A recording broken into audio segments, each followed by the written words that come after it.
The big news of the day is that Nikon just bought Red, the whole company.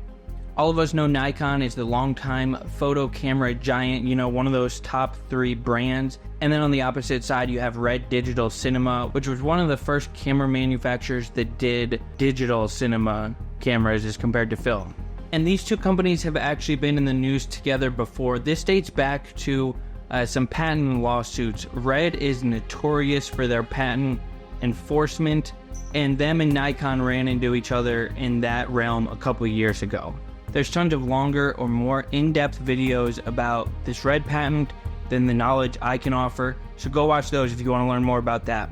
However, imagine if Microsoft Word was the only text editor that allowed you to save documents. All the others could exist. You could have Google Docs and TextEdit and all the other software, but you just couldn't save it.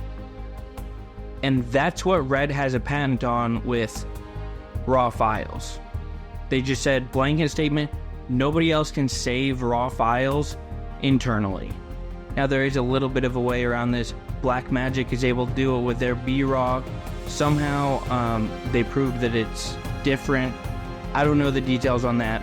But Nikon and Red got into a heated battle about this a couple years ago.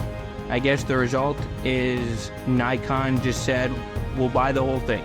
There's a lot of questions about this that are probably going to take years to answer about how these companies integrate and work together and what it means for the future of both of them. But the first couple thoughts that come to my mind is, how did their lens system integrate? Red systems integrate really well with Canon lenses. I think you can even buy some Reds in a native Canon mount. Will Nikon bring any of their autofocus technology over to the Red cameras? And then the biggest question from my end as a Sony shooter is if and how they will continue to enforce this patent.